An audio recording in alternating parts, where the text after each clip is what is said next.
সুপ্রিয় শিক্ষার্থীবৃন্দ, উচ্চ মাধ্যমিক অনলাইন ক্লাসে তোমাদের স্বাগত। আজকে আমরা উচ্চ মাধ্যমিক তথ্য ও যোগাযোগ প্রযুক্তি দ্বিতীয় অধ্যায় অর্থাৎ ডেটা কমিউনিকেশন সিস্টেমের অন্তর্গত ডেটা কমিউনিকেশন মিডিয়া বা চ্যানেল সম্পর্কে আলোচনা করব। আমরা জানি ডেটা কমিউনিকেশন মিডিয়া বা চ্যানেল, যাকে আমরা যোগাযোগের মাধ্যম বলি, এই যোগাযোগের মাধ্যম দুই প্রকার হয়। একটা হচ্ছে গাইডেড মিডিয়া বা তার মাধ্যম, আর একটা হচ্ছে আনগাইডেড মিডিয়া বা তারবিহীন, যাকে আমরা বেতার মাধ্যম বলি। আজকের এক লেকচারে গাইডেড মিডিয়া এবং আনগাইডেড মিডিয়া অর্থাৎ তার মাধ্যম ও তারবিহীন মাধ্যম একসাথে আলোচনা করা সম্ভব নয়। তাই আজকে আমাদের মূলত আলোচনার বিষয় থাকবে গাইডেড মিডিয়া বা তার মাধ্যম, অর্থাৎ তারের মাধ্যমে যে যোগাযোগ সম্পন্ন হয় সে মাধ্যম নিয়ে আমরা আলোচনা করব। ডেটা কমিউনিকেশন মিডিয়া বা চ্যানেল বলতে কি বুঝি, সংজ্ঞাটা আমরা প্রথমে দেখে নেব। প্রেরক ও প্রাপকের মধ্যে ডেটা আদান প্রদানের জন্য ব্যবহৃত সংযোগকে কমিউনিকেশন মাধ্যম বলে। অর্থাৎ আমাদের যে তথ্য ডেটা যে আদান প্রদান হবে, একজন পাঠাবে আর একজন গ্রহণ করবে, তাহলে এই দুজনের মধ্যে যে সংযোগ ঘটবে, ডেটা আদান প্রদানের যে সংযোগের মাধ্যম, সেটাকে আমরা কি বলবো, ডেটা কমিউনিকেশন মিডিয়া বা চ্যানেল। সেটা কিভাবে হতে পারে? তারের মাধ্যমে হতে পারে, প্রেরক টু প্রাপক, এই উভয় কম্পিউটার, প্রেরক কম্পিউটার থেকে প্রাপক কম্পিউটার পর্যন্ত তারের মাধ্যমে যোগাযোগ সম্পন্ন হতে পারে, অথবা তারবিহীনভাবে ঘটতে পারে। আমরা ডেটা কমিউনিকেশন মিডিয়া বা চ্যানেল কয় প্রকার হয় আমরা একটু দেখব। ডেটা কমিউনিকেশন মাধ্যম দুই প্রকার, যা আমরা প্রথমেই জেনেছি। একটা কি গাইডেড মিডিয়া বা তার মাধ্যম, আরেকটা হচ্ছে আনগাইডেড মিডিয়া বা তারবিহীন বা বেতার মাধ্যম। তা আমরা প্রথমেই বলে নিয়েছি যে আমাদের আজকের আলোচনার বিষয় হবে গাইডেড মিডিয়া বা তার মাধ্যম, কারণ একই লেকচারে এত বৃহৎ টপিক নিয়ে আলোচনা করা সম্ভব নয়। এবার আমরা গাইডেড মিডিয়ার সংজ্ঞা দেখব। গাইডেড মিডিয়ায় কোনো কঠিন ধাতব মাধ্যম দিয়ে নির্দেশিত কোনো পথে বৈদ্যুতিক সংকেত বা আলোক সংকেতের মাধ্যমে ডেটা ট্রান্সমিট হয়। তাহলে কি কোনো ধাতব মাধ্যম দিয়ে কি হবে, বৈদ্যুতিক সংকেত প্রবাহিত হবে, অথবা আমরা জানি অপটিক্যাল ফাইবার কেবল আছে যেটা সিলিকা দিয়ে তৈরি, তাহলে সিলিকা কিংবা প্লাস্টিক দিয়ে তৈরি, তার মধ্যে কি হবে, আলোক সংকেতের মাধ্যমে ডেটা স্থানান্তরিত হবে। অর্থাৎ ডেটা ট্রান্সফার ঘটবে হয় বৈদ্যুতিক সংকেতের মাধ্যমে, না হয় কি আলোক সংকেতের মাধ্যমে। তো এটা কি ধাতব তার হতে পারে, অথবা আমাদের অপটিক্যাল ফাইবার হতে পারে। তা আমরা এখানে দেখছি যে অসংখ্য কেবল দ্বারা কি আছে, যুক্ত আছে। তাহলে এই কেবলের মাধ্যমে, তারের মাধ্যমে যখন আমরা কোনো যোগাযোগ স্থাপন করব, তখন তাকে বলবো গাইডেড মিডিয়া। এর প্রকারভেদের মধ্যে আছে গাইডেড মিডিয়া বিভিন্ন প্রকার হতে পারে, তবে বহুল ব্যবহৃত কেবল হচ্ছে আমাদের গাইডেড মিডিয়া বিভিন্ন প্রকার হতে পারে। এর মধ্যে সবচেয়ে বেশি ব্যবহৃত এবং উচ্চ মাধ্যমিক পর্যায়ে সিলেবাসে বিদ্যমান, সেগুলো নিয়ে আমরা আলোচনা করব। সেটার মধ্যে আছে কোএক্সিয়াল কেবল, এটা খুবই ব্যবহার হয়। এরপরে আছে টুইস্টেড পেয়ার কেবল, আছে অপটিক্যাল ফাইবার কেবল বা যাকে আমরা ফাইবার অপটিক কেবল বলি। তাহলে আমাদের উচ্চ মাধ্যমিক পর্যায়ে গাইডেড মিডিয়ার মধ্যে এই তিন প্রকার, অর্থাৎ যোগাযোগের যে তার মাধ্যম আছে, তাই সেই তার মাধ্যমে এই তিন প্রকার তারের কথা আছে। সেটা আছে কি কোএক্সিয়াল তার বা কেবল, টুইস্টেড পেয়ার কেবল বা টুইস্টেড পেয়ার তার, এবং ফাইবার অপটিক তার বা ফাইবার অপটিক কেবল। এবার আমরা কোএক্সিয়াল কেবল সম্পর্কে জানব। প্রথমে এর গঠনটা আমরা দেখব। দুটি পরিবাহী তার ও অন্তরকের সাহায্যে এই কেবল গঠিত হয়। অর্থাৎ দুটি পরিবাহী তার থাকবে। আমরা দেখতে পাচ্ছি এই সবার মধ্যখানে এখানে একটা হচ্ছে পরিবাহী তার, আর এর মাঝে কি আছে, অন্তরক আছে, তারপরে আর একটা পরিবাহী তার আছে। তাহলে দুটি পরিবাহী তার, এবং এই দুইটি তারকে একটা অন্তরক দ্বারা কি করা আছে, পরস্পর থেকে পৃথক করা আছে, আর সবার উপরে আর একটা অন্তরক দেওয়া আছে। ভেতরের পরিবাহী তারটিকে সোজা রাখা হয় এবং বাইরের পরিবাহী হতে পৃথক রাখার জন্য অন্তরক দ্বারা ঢেকে রাখা হয়। অর্থাৎ এই তারটা একদম সোজা, এবং এই পরের আরেকটি উপরের যে পরিবাহী আছে, সেই উপরের পরিবাহীকে পৃথক করার জন্য এখানে কি হয়, অন্তরক পদার্থ দেওয়া হয়, প্লাস্টিক জাতীয়। বাইরের পরিবাহী তারটি ভেতরের অন্তরকের উপর দিয়ে চারদিক দিয়ে পেঁচানো থাকে। অর্থাৎ এটা কি আছে, এই পাশ দিয়ে বোনা আছে, পেঁচানো আছে। সবশেষে বাইরের পরিবাহীকে অন্তরক প্লাস্টিকের জ্যাকেট দ্বারা ঢেকে দেওয়া হয়। অর্থাৎ এটা একটা প্লাস্টিকের জ্যাকেট, এটা ইনসুলেট করা হয়েছে এই তারটাকে বাইরের দিক দিয়ে। আর এই তারটা যেন এটার সাথে সংযোগ ঘটতে না পারে, সে কারণে মাঝে আর একটা অন্তরক। আর এই তারটা সোজা, এই তারটা পেঁচানো। এবার আমরা দেখব কোএক্সিয়াল কেবলের সুবিধা কি কি হতে পারে। অ্যানালগ ও ডিজিটাল উভয় প্রকার ডেটা ট্রান্সমিশনে এই কেবল ব্যবহৃত হয়। অর্থাৎ এই তারটা অ্যানালগ ডিজিটাল উভয় ডেটাই ট্রান্সমিট করতে পারে। এটি ফাইবার অপটিক কেবল অপেক্ষা কম ব্যয়বহুল এবং সহজে বহনযোগ্য, অর্থাৎ এই তারটা সহজে যেমন বহন করা যায় তেমনি ফাইবার অপটিক কেবলের অনেক দাম, এটা স্থাপন করতে গেলে অনেক খরচ হয়, কিন্তু তার তুলনায় কম ব্যয়বহুল কি coaxial cable. Twisted pair cable অপেক্ষা অধিক দূরত্বে দ্রুত গতিতে ডেটা প্রেরণ করা যায়, অর্থাৎ আমরা একটু পরেই পড়ব টুইস্টেড পেয়ার কেবল। সেই টুইস্টেড পেয়ার কেবল অপেক্ষা অধিক দূরত্বে দ্রুত গতিতে কি করা যায়, ডেটা ট্রান্সমিট করা যায়। তাহলে এটা সুবিধা। এর কিছু অসুবিধা আছে, কোএক্সিয়াল কেবলের কিছু অসুবিধা আছে, সেই অসুবিধাগুলো কি কি আমরা একটু দেখব। টুইস্টেড পেয়ার কেবল অপেক্ষা ব্যয়বহুল, অর্থাৎ এটা অপটিক্যাল ফাইবার অপেক্ষা কম ব্যয়বহুল হলেও টুইস্টেড পেয়ার কেবল অপেক্ষা অধিক ব্যয়বহুল। এই কেবলের মাধ্যমে নেটওয়ার্ক ডিভাইসের মধ্যে সংযোগ স্থাপন করা বেশ কঠিন।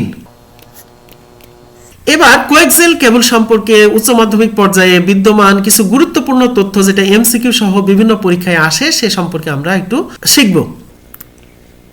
বাজারে coaxial cable RG6, RG8, RG11, RG58, RG59 ইত্যাদি নামে পাওয়া যায়। এগুলোকে সমন্বিতভাবে RG রেডিও গাইড নামে পরিচিত, অর্থাৎ coaxial cable RG radio guide নামে পরিচিত। কোএক্সিয়াল কেবল কানেক্টর হলো বেনেট নেল কনসিলম্যান, অর্থাৎ বিএনসি নামে পরিচিত। এটা আমরা একটা দেখতে পাচ্ছি কোএক্সিয়াল কেবল কানেক্টর। আমরা জানি যে এক কম্পিউটার থেকে আরেকটা কম্পিউটারে যেন তেন ভাবে তার সংযোগ দিলেই সেটা ডেটা ট্রান্সমিট করতে পারবে না, একটা যুক্তি নির্ভর সার্কিট প্রয়োজন। সেই সার্কিটটা হচ্ছে কি এই কানেক্টর।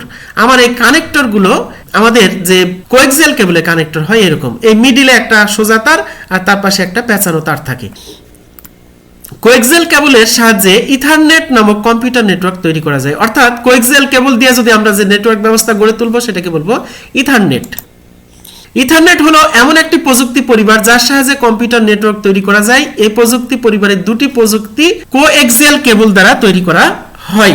কোএক্সিয়াল কেবল দিয়ে যে ইথারনেট তৈরি করা হলো, সেই ইথারনেট এমন একটি প্রযুক্তি পরিবার যার সাহায্যে দুটি প্রযুক্তি পরিবার এই কেবলের সাহায্যে তৈরি করা যায়। সেটা কি, একটা হচ্ছে কি থিননেট বলে, অথবা সিপনেট বলে, অথবা থিন ইথারনেট বলে, অথবা থিনওয়্যার বলে, অথবা 10/2 বলে। তাহলে কতগুলো নাম, একই জিনিস, এগুলো সব অবলিক মানে একই জিনিস। এগুলো এই ফ্যামিলি, এই ইন্টারনেট ফ্যামিলি বা এই হচ্ছে নেটওয়ার্ক ফ্যামিলি গুলো তৈরি করা হয় কি কোএক্সিয়াল কেবল দ্বারা, যার সর্বোচ্চ 200 মিটার দূরত্বে প্রতি সেকেন্ডে 10 মেগাবাইট ডেটা পাঠাতে পারে, অর্থাৎ দ্রুত গতি সম্পন্ন।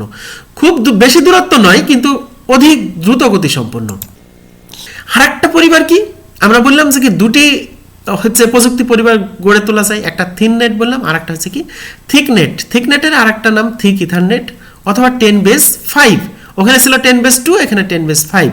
এটাও কোএক্সিয়াল কেবল দ্বারা তৈরি করা যায়, যা সর্বোচ্চ 500 মিটার, ওখানে ছিল 200 মিটার, এটা 500 মিটার দূরত্বে প্রতি সেকেন্ডে 10 মেগাবাইট ডেটাটা পাঠাতে পারে। অর্থাৎ এগুলো খুবই গুরুত্বপূর্ণ তথ্য, এমসিকিউ সহ বিভিন্ন পরীক্ষায় এই কোএক্সিয়াল কেবল সম্পর্কে এই প্রশ্নগুলো আসে। এবার আমরা দেখব টুইস্টেড পেয়ার কেবল। প্রথমে আসি আমরা গঠন। টুইস্টেড পেয়ার কেবল কিরকম গঠন, আমরা একটা ছবি দেখতে পাচ্ছি। দুটি পরিবাহী তারকে পরস্পর সুষমভাবে পেঁচিয়ে টুইস্টেড পেয়ার কেবল তৈরি করা হয়। টুইস্টেড মানে পেঁচানো, আর পেয়ার মানে জোড়া, অর্থাৎ দুটি তারকে আমি পেঁচিয়ে জোড়া লাগাবো। যেমন এখানে আমরা দেখতে পাচ্ছি এটা একটা তার, আর এই সাদা একটা তার, আর এই নীল আর একটা তার। তাহলে এই দুটি তারকে পেঁচিয়ে কি করা হয়েছে, জোড়া লাগানো হয়েছে, জোড়াই জোড়াই করা হয়েছে। এখানে একটা জোড়া, এখানে একটা জোড়া, এখানে একটা জোড়া, এখানে একটা জোড়া, কিন্তু প্রত্যেক মানে এখানে কি হয়েছে, দুটি আলাদা আলাদা তার দিয়ে জোড়া দেওয়া হয়েছে। পরিবাহী তার দুটিকে পৃথক রাখার জন্য এদের মাঝে অন্তরক ব্যবহার করা হয়, অর্থাৎ এটা একটা পরিবাহী, এটা একটা পরিবাহী, এদের মাঝে কি আছে, অন্তরক আছে। প্রত্যেকটা তারের মাঝে কি আছে, অন্তরক আছে।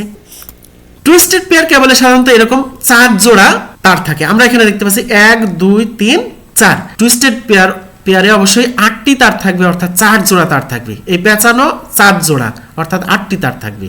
প্রতি জোড়া তারের মধ্যে একটি কমন রং এর তার থাকে এবং বাকি তারগুলোর রং ভিন্ন ভিন্ন রঙের হবে। এখানে আমরা দেখব, যদি খেয়াল করি তাহলে এখানে প্রত্যেক জোড়ায় একই রঙের একটা তার আছে, আর বাকি তারগুলো ভিন্ন ভিন্ন। এই রং আর এই রং এক না, এই রং আলাদা, আবার এই রং আলাদা। তাহলে এই 4 জোড়ার মধ্যে কমন হচ্ছে কি একটা তার, প্রত্যেক জোড়ায় একটা তার কমন হবে একই রঙের, যেমন এখানে সাদা, আর বাকি তারগুলো হবে প্রত্যেক জোড়ায় জোড়ায় ভিন্ন রঙের। আমরা এবার টুইস্টেড পেয়ার কেবলের সুবিধা দেখব। অ্যানালগ ও ডিজিটাল উভয় প্রকার ডেটা ট্রান্সমিশনে কেবল ব্যবহৃত হয়, অর্থাৎ কোয়াক্সিয়ালের মতোই এখানে অ্যানালগ ও ডিজিটাল উভয় ক্ষেত্রে এটা ব্যবহার করা যায়। কম দূরত্বে ডেটা প্রেরণের জন্য এটি সর্বাপেক্ষা কম ব্যয়বহুল, অর্থাৎ অপটিক্যাল ফাইবার সবচাইতে দামি, এরপরে কোয়াক্সিয়াল কেবল, তারপরে সবচাইতে সস্তা হচ্ছে টুইস্টেড পেয়ার কেবল। এটা সহজেই স্থাপনযোগ্য, টুইস্টেড পেয়ার কেবলগুলো সহজে স্থাপনযোগ্য।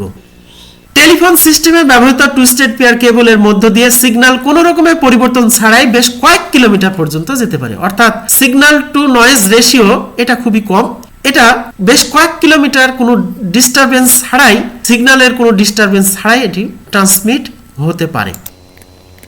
এর অসুবিধা আছে কিছু, নয়েজ সিগন্যাল দ্বারা প্রভাবিত হয় বলে দূরত্ব বেশি হলে ভুলের মাত্রা বেড়ে যায়, অর্থাৎ কয়েক কিলোমিটার যে নয়েজ বিহীন ভাবে যাচ্ছে ঠিক আছে, কিন্তু যদি দূরত্ব বাড়ে তাহলে কি হবে, নয়েজ দ্বারা প্রভাবিত হবে, তাহলে কি হবে, সিগন্যাল লস হবে, সিগন্যালের ডিস্টারবেন্স হবে, অর্থাৎ ভুলের মাত্রা বেড়ে যাবে।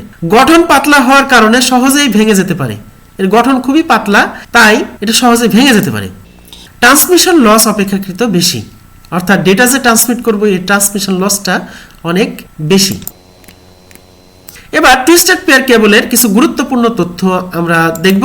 তার পেঁচানোর কারণ হলো তারগুলোর মধ্য দিয়ে প্রবাহিত ইলেকট্রোম্যাগনেটিক রেডিয়েশন এবং ইলেকট্রোম্যাগনেটিক ইন্টারফারেন্স কমানোর জন্য, অর্থাৎ এই যে নয়েজ দ্বারা যেন প্রভাবিত না হয় সে কারণে তারটাকে কি করা হয়েছে, পেঁচিয়ে দেওয়া হয়েছে। টুইস্টেড পেয়ার কেবল দুই প্রকার হয়, একটা হচ্ছে আনশিল্ডেড টুইস্টেড পেয়ার যেটাকে ইউটিপি বলে, আর একটা হচ্ছে শিল্ডেড টুইস্টেড পেয়ার যাকে এসটিপি বলে। আর টুইস্টেড পেয়ার কেবল কানেক্টর হলো RJ45, এর নাম হচ্ছে RJ45। এরকম আমরা আমাদের যে সচরাচর যে কম্পিউটারে আমরা দেখি সাধারণত টুইস্টেড পেয়ার কেবল দেখব, এবং সেই কানেক্টরগুলো আমরা যখন ইন্টারনেট পিসি কিংবা ল্যাপটপে যখন আমরা ইন্টারনেট কানেকশন, ব্রডব্যান্ড কানেকশন দেই তখন আমরা দেখব যে কি এই ধরনের কানেক্টর আমরা ব্যবহার করছি। তাহলে এই কানেক্টরগুলো হচ্ছে টুইস্টেড পেয়ার কেবলের জন্য, কারণ এইখানে ব্যবহার করা হয়েছে টুইস্টেড পেয়ার কেবল। তাহলে কোয়াক্সিয়াল কেবল যদি আমরা ব্যবহার করি তাহলে অবশ্যই বিএনসি কেবল কানেক্টর লাগবে, আর যদি আমরা টুইস্টেড পেয়ার কেবল নেই তাহলে RJ45 অর্থাৎ এই ধরনের কানেক্টর লাগবে। এবার আমরা ফাইবার অপটিক কেবল সম্পর্কে জানবো। প্রথমে আসি যে ফাইবার অপটিকের গঠন কেমন। অপটিক্যাল ফাইবার কেবল হলো এক ধরনের আলো পরিবাহী তার যা এক বা একাধিক অপটিক্যাল ফাইবার দিয়ে তৈরি করা হয়। তাহলে কি আলো পরিবাহী তার, এটা ধাতব, নরমাল যে ধাতব তার সেই তার নয়, এটা আলোক পরিবাহী তার। অপটিক্যাল ফাইবার বৈদ্যুতিক অন্তরক বা ডাইইলেকট্রিক পদার্থ দিয়ে তৈরি এক ধরনের আঁশ বা তন্তু যা আলোক পরিবহনে সক্ষম। এই ফাইবার বা তন্তু মানুষের চুলের চেয়েও কি হয়, সরু হয়, অর্থাৎ এখানে যে ফাইবার থাকে সেটা মানুষের চুলের চাইতেও সরু হয়। আর এটা তৈরি কি ডাইইলেকট্রিক ম্যাটেরিয়াল, যেমন সিলিকা দিয়ে এটা তৈরি কিংবা কোনো প্লাস্টিক দিয়ে এটা তৈরি। বৈদ্যুতিক অন্তরক পদার্থ হিসেবে সিলিকা এবং মাল্টি কম্পোনেন্ট কাঁচ ব্যবহৃত হয়। আমরা জানি সিলিকা একটি হচ্ছে ডাইইলেকট্রিক পদার্থ এবং কাঁচও একটি ডাইইলেকট্রিক পদার্থ। কাঁচ হচ্ছে কি সিলিকেট, সিলিকা থেকে সিলিকার সাথে ক্ষার বিক্রিয়া করলে কি হয়, সিলিকেট তৈরি হয়। তাহলে সিলিকেটকে আমরা কাঁচ বলি আর সিলিকাকে বালি বলি। তাহলে ডাইইলেকট্রিক পদার্থ হিসাবে হয় সিলিকা ব্যবহার হবে এবং মাল্টি কম্পোনেন্ট কাঁচ ব্যবহৃত হবে। অপটিক্যাল ফাইবার কেবলের তিনটি অংশ থাকে। আমরা অপটিক্যাল ফাইবারের গঠন যখন পড়ব তখন এর তিনটি গঠন পাবো। প্রথমটা হচ্ছে কোর, তারপরটা ক্ল্যাডিং, তারপরেরটা জ্যাকেট। কোর ভিতরের ডাইইলেকট্রিক কোর যার ব্যাস 8 হতে 100 মাইক্রন হয়ে থাকে, অর্থাৎ একটা চুলের চাইতো কি এটা হচ্ছে সরু। মাইক্রন কত ছোট ইউনিট, 8 হতে 100 মাইক্রন, একবার খুবই সরু একটা এই তন্তু থাকবে এখানে, এটাকে যাকে আমরা কি বলবো, কোর বলবো। সেটা কি ডাইইলেকট্রিক কোর। ক্ল্যাডিং কোরকে আবদ্ধ করে থাকা বাইরের ডাইইলেকট্রিক আবরণ ক্ল্যাডিং নামে পরিচিত। কোরের প্রতিসরাঙ্ক ক্ল্যাডিং এর প্রতিসরাঙ্কের চেয়ে বেশি হয়। তাহলে এই মিডিলে যেটা থাকছে একদম সেন্টারে যে তন্তুটা থাকছে সেটাকে কোর বলছি, আর একে ঘিরে আরেকটি ডাইইলেকট্রিক কি থাকছে, আবরণ থাকছে, সেটাকে আমরা বলছি ক্ল্যাডিং। আর এই ক্ল্যাডিংও সিলিকা কিংবা মাল্টি কম্পোনেন্ট কাঁচ দিয়ে তৈরি, কিন্তু এই ভেতরকার কোরের চেয়ে এর প্রতিসরাঙ্ক কম থাকে, অর্থাৎ কোরের প্রতিসরাঙ্ক বেশি আর ক্ল্যাডিং এর প্রতিসরাঙ্ক কম থাকে। সবশেষে কি থাকে, জ্যাকেট, আবরণ হিসেবে জ্যাকেট থাকে, কিন্তু এটাকে আমরা আউটার জ্যাকেট বলছি। কিন্তু এই জ্যাকেটেরই অংশ এই যে স্ট্রেন্থ মেমব্রেন কোটিং অর্থাৎ এই ক্ল্যাডিং এর উপরে একটা কোটিং দেওয়া হচ্ছে, তার উপরে স্টেন মেমব্রেন আর তারপরে আউটার জ্যাকেট। এই পুরোটাই আমরা কি বলছি, জ্যাকেট বলছি। অর্থাৎ এই ফাইবারটাকে যে ঢেকে রাখছে সেটাকে আমরা কি বলছি, জ্যাকেট বলছি। এবার ফাইবার অপটিক কেবলের বৈশিষ্ট্য আমরা পড়ব। ইলেকট্রিক্যাল সিগন্যালের পরিবর্তে আলোক সিগন্যাল ডেটা ট্রান্সমিট করে। তাহলে খুবই গুরুত্বপূর্ণ বিষয়, কোএক্সিয়াল কেবল কিংবা টুইস্টেড পেয়ার কেবল এগুলো হচ্ছে ধাতব তার দিয়ে তৈরি। এখানে বিদ্যুৎ পরিবাহিত হবে ইলেকট্রিক সিগন্যালের মাধ্যমে, অর্থাৎ বৈদ্যুতিক প্রবাহের মাধ্যমে। কিন্তু অপটিক্যাল ফাইবার এটা কোনো ধাতব তার দিয়ে তৈরি নয়, এটা ডাইইলেকট্রিক পদার্থ, অর্থাৎ যেটা বিদ্যুৎ পরিবহন করে না সেই পদার্থ সিলিকা এবং কাঁচ দিয়ে তৈরি, এবং সেখানে কোনো বৈদ্যুতিক সিগন্যালের মাধ্যমে ডেটা ট্রান্সফার হবে না, এখানে আলোক সিগন্যালের মাধ্যমে ডেটা ট্রান্সমিট করবে। তাহলে খুবই গুরুত্বপূর্ণ পয়েন্ট। আলোর পূর্ণ অভ্যন্তরীণ প্রতিফলনের মাধ্যমে ডেটা উৎস হতে গন্তব্যে গমন করে। অর্থাৎ তারের মধ্যে দিয়ে যে আলোর ডেটা ট্রান্সমিট হবে সেটা কি আলোক সিগন্যাল রূপে, সেই আলো কি হবে, পূর্ণ অভ্যন্তরীণ প্রতিফলন ঘটবে তারের মধ্যে, অসংখ্য পূর্ণ অভ্যন্তরীণ প্রতিফলনের মাধ্যমে সে কি হবে, গন্তব্যের দিকে ট্রান্সমিট করবে। বিশেষ ধরনের অপটো ইলেকট্রিক সার্কিট বৈদ্যুতিক সিগন্যালকে আলোক তরঙ্গে এবং আলোক তরঙ্গকে বৈদ্যুতিক সিগন্যালে রূপান্তর করে। এখন প্রশ্ন হচ্ছে, একটা কম্পিউটার থেকে আরেকটা কম্পিউটারে ডেটা ট্রান্সমিট হবে, মাঝে আমার যে চ্যানেল ব্যবহার করা হয়েছে সেটা অপটিক্যাল ফাইবার, তাহলে সেখানে আমার কম্পিউটার কি করবে, ডিজিটাল সিগন্যাল প্রেরণ করবে, আর আরেক কম্পিউটারে সেটা ডিজিটাল সিগন্যাল গ্রহণ করবে। তাহলে মাঝে অপটিক্যাল ফাইবার দিয়ে কিভাবে ডেটা ট্রান্সমিট করবে, তাকে সেটা তো আলো ট্রান্সমিট করবে। তাহলে অবশ্যই ডিজিটাল সিগন্যালকে কি করতে হবে, আলোক সিগন্যালে রূপান্তর করতে হবে, অর্থাৎ আলোক তরঙ্গে রূপান্তর করতে হবে। তারপরে আলোক তরঙ্গে রূপান্তর করে সেন্ডার পাঠালো, সেটা তো আবার কি করবে, সেটা আবার তো রিসিভার গ্রহণ করবে, গ্রাহক তো সেটা গ্রহণ করবে। সেটা আলো গ্রহণ করলে সেটা কিভাবে সেই ডেটা উদ্ধার করবে, সেই আলোকে তো আবার ডিজিটাল সিগন্যালে রূপান্তর করতে হবে। সে কারণে সেখানে আবার কি থাকবে, আরেকটা কনভার্টার থাকবে, সেখানে আলোক তরঙ্গকে বৈদ্যুতিক সিগন্যালে রূপান্তর করবে, অর্থাৎ ডিজিটাল সিগন্যালে রূপান্তর করবে। সেজন্য কি করা হয়, উভয় জায়গায় অপটো ইলেকট্রিক সার্কিট ব্যবহার করা হয়। যে অপটো ইলেকট্রিক সার্কিট বৈদ্যুতিক সিগন্যালকে আলোক তরঙ্গে রূপান্তর করে তাকে ট্রান্সমিটার সার্কিট বলবো, এবং যে অপটো ইলেকট্রিক সার্কিট আলোক তরঙ্গকে বৈদ্যুতিক সিগন্যালে রূপান্তর করে তাকে রিসিভার সার্কিট বলবো। তাহলে একজন পাঠাচ্ছে যে বৈদ্যুতিক সিগন্যালকে আলোক তরঙ্গে, সেটা কি ট্রান্সমিটার সার্কিট বলবো, আর যে গ্রহণ করছে সে আলো গ্রহণ করছে, সেটাকে আবার কি সেটা আবার ইলেকট্রিক্যাল সিগন্যালে রূপান্তর করবে, তাহলে সেটাকে কি বলবো, সেটাকে বলবো রিসিভার সার্কিট। আমরা এখানে দেখতে পাচ্ছি আমার এখান থেকে এটা হচ্ছে ফাইবার অপটিক চ্যানেল বা ফাইবার অপটিক কেবলের মাধ্যমে যোগাযোগ রক্ষা করা হয়েছে। এখন আমরা যে জিনিসটা পড়লাম সেটা আমরা এখন পড়বো। আমার যদি কম্পিউটার হয় তাহলে কি ডিজিটাল সিগন্যাল প্রেরণ করবে, আবার যদি টেলিফোন হয় সেটা অ্যানালগ, তাহলে অ্যানালগ আবার তারের মধ্যে দিয়ে যেতে পারবে না, তাকে আবার কি ডিজিটালে রূপান্তর করতে হবে, কনভার্টার লাগবে। তাহলে যদি টেলিফোন হয় তাহলে আমাকে এই অ্যানালগ থেকে কি করতে হবে, ডিজিটালে রূপান্তর করতে হবে, আর কম্পিউটার হলে তো সরাসরি ডিজিটাল। আর এই ডিজিটাল সিগন্যাল ইলেকট্রিক সিগন্যালকে কি করতে হবে, লাইট সোর্স ট্রান্সমিটার সার্কিট, আমরা যেটা বললাম যেটা হচ্ছে ট্রান্সমিটার সার্কিট। এই ট্রান্সমিটার সার্কিট কি করবে, এই ইলেকট্রিক্যাল সিগন্যালকে আলোক, এই যে আমরা দেখতে পাচ্ছি আলো বিকিরণ করছে, অর্থাৎ এই ইলেকট্রিক্যাল সিগন্যাল কনভার্টেড হয়ে যাচ্ছে কিসে, রূপান্তরিত হয়ে যাচ্ছে আলোক। এখন এর মাধ্যমে অসংখ্য পূর্ণ অভ্যন্তরীণ প্রতিফলনের মাধ্যমে আলোর গতিতে ডেটা ট্রান্সমিট হবে। এই আলোটা যখন রিসিভার কম্পিউটারে আসবে, সেখানে রিসিভার সার্কিট আছে, সেটা কি করবে, ফটোসেল আর লাইট ডিটেক্টর, যে লাইট গ্রহণ করতে পারে, লাইটকে শনাক্ত করতে পারে এরকম ডিটেক্টর থাকবে। একটা অ্যাম্পলিফায়ার থাকবে, এএমপি অ্যাম্পলিফায়ার, মানে এই সিগন্যালটাকে কি করবে, এটাকে বর্ধিতকরণ করবে, বাড়াই দিবে। এরপরে কি থাকবে, আমার সেই রিসিভার সার্কিট থাকবে, যে সার্কিটটা আলোক সিগন্যালকে ডিজিটাল সিগন্যালে রূপান্তর করবে। সেই ডিজিটাল সিগন্যাল হলে সরাসরি কম্পিউটারে আমরা রিড করতে পারবো, অথবা টেলিফোনে হলে সেটা কি ডিকোডার দিয়ে অ্যানালগে রূপান্তর করতে হবে। এই পুরো প্রক্রিয়াটা এইভাবে ঘটে। এবার ফাইবার অপটিক কেবলের উপাদান সম্পর্কে আমরা একটু আলোচনা করব। জ্যাকেটের উপাদান প্রথমেই, যে আমরা জানি ফাইবার অপটিকের সবার শেষের আবরণটিকে জ্যাকেট বলে। এটি পিভিসি অর্থাৎ polyvinyl chloride plastic, polyethylene plastic ইত্যাদি ধরনের প্লাস্টিকের তৈরি উপরের অংশটি। ফাইবারের উপাদান, যে ফাইবার যেটা তৈরি হবে সেটা কি কাঁচ বা গ্লাসের তৈরি অথবা প্লাস্টিকের তৈরি হতে পারে। অর্থাৎ যে আমরা কোর ক্ল্যাডিং বলছি সেটা হয় কাঁচ দিয়ে অথবা কাঁচকে বা কাঁচের ইংরেজি হচ্ছে গ্লাস, তাহলে আমরা গ্লাস দিয়ে তৈরি হবে অথবা প্লাস্টিক দিয়েও তৈরি হতে পারে। গ্লাসের তৈরি ফাইবারে বৈদ্যুতিক অন্তরক পদার্থ হিসেবে সিলিকা এবং মাল্টি কম্পোনেন্ট কাঁচ ব্যবহৃত হয়। অর্থাৎ যদি গ্লাস বা কাঁচ দিয়ে যদি তৈরি হয় তাহলে সিলিকা ব্যবহৃত হবে এবং মাল্টি কম্পোনেন্ট কাঁচ। মাল্টি কম্পোনেন্ট কাঁচ বলতে যে কাঁচ, সোডিয়াম সিলিকেট এক ধরনের কাঁচ, ক্যালসিয়াম সিলিকেট এক ধরনের কাঁচ, তারপরে হচ্ছে অ্যালুমিনিয়াম সিলিকেট আরেক ধরনের কাঁচ, কপার সিলিকেট আরেক ধরনের কাঁচ। এরকম মাল্টি কম্পোনেন্ট কাঁচ মানে একক কোনো উপাদান দিয়ে তৈরি না, অনেকগুলো কাঁচের উপাদান দিয়ে এটা তৈরি। তাহলে এ ধরনের গ্লাস দিয়ে আমার কি হবে কোর এবং ক্ল্যাডিং তৈরি হবে। প্লাস্টিকের তৈরি ফাইবারে অ্যাক্রিলিক বা পলিস্টাইরিন প্লাস্টিক ব্যবহৃত হয়। তাহলে আমরা যারা রসায়নে পড়ি তারা অ্যাক্রিলিক কিংবা পলিস্টাইরিন সম্পর্কে আমরা জানি, সেটা একটা প্লাস্টিক, সেই প্লাস্টিক দিয়ে অপটিক্যাল ফাইবার তৈরি হয়। আমরা ফাইবার অপটিক কেবলের সুবিধা আমরা দেখব। আলোর গতিতে ডেটা ট্রান্সমিট হয়, অর্থাৎ খুবই উচ্চ গতি সম্পন্ন।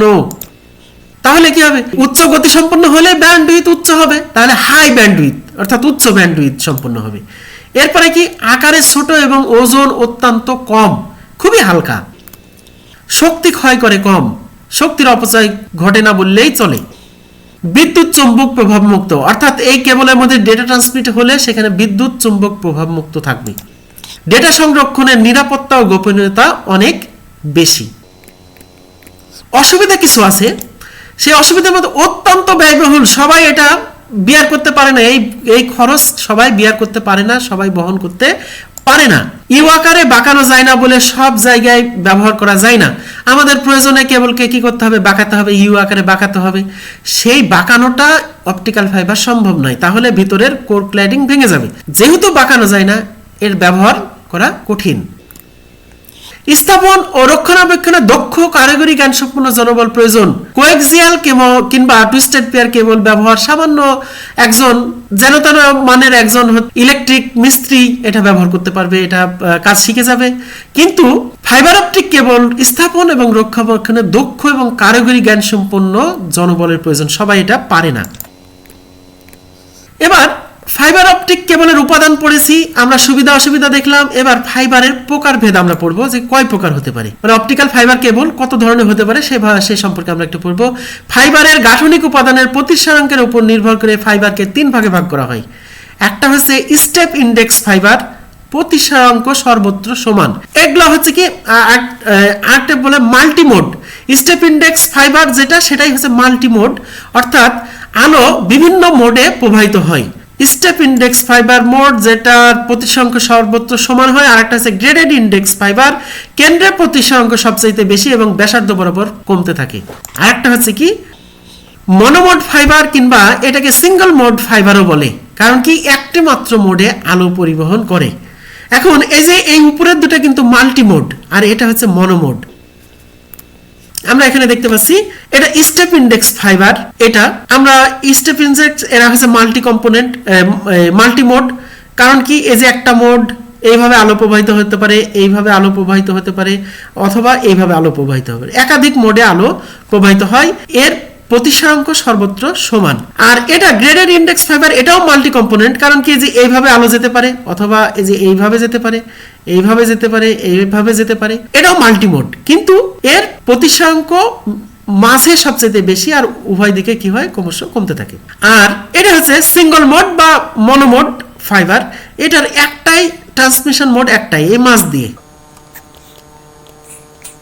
অপটিক্যাল ফাইবার সম্পর্কে আমরা অনেক কিছু জেনে ফেলেছি। এখন এই কমিউনিকেশন মাধ্যম সম্পর্কেও কিন্তু আমরা অলরেডি কিছুটা হলেও ধারণা পেয়েছি, আবার আমরা বিস্তারিত জানব। উৎস কম্পিউটারের অ্যানালগ বা ডিজিটাল সিগন্যালকে প্রেরক যন্ত্র আলোক তরঙ্গে রূপান্তর করে অপটিক্যাল কেবলের ক্ল্যাডিং এর বিভেদ তলে প্রেরণ করে। প্রেরক যন্ত্র মডুলেটর এবং এলইডির মাধ্যমে এই কাজ করে। তাহলে কি অ্যানালগ সিগন্যাল বা ডিজিটাল সিগন্যালকে কি করবে, আলোক তরঙ্গে রূপান্তর করবে। আলোক তরঙ্গে রূপান্তর করার পরে কি করবে, ক্ল্যাডিং এর বিভেদ তলে প্রেরণ করবে।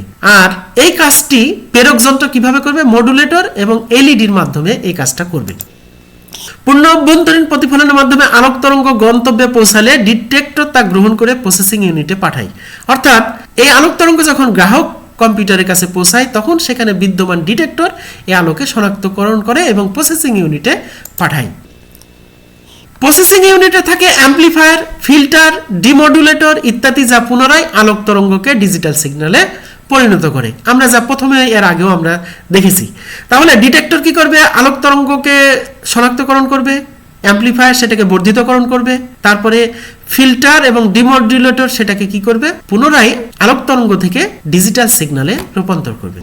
অর্থাৎ আমরা প্রথমে দেখেছি এই ছবিটা, আবারও বলি, যদি টেলিফোন হয় অ্যানালগ হবে, তাহলে কনভার্টার দিয়ে সেটা ডিজিটাল করতে হবে, আর কম্পিউটার হলে তো ডিজিটাল।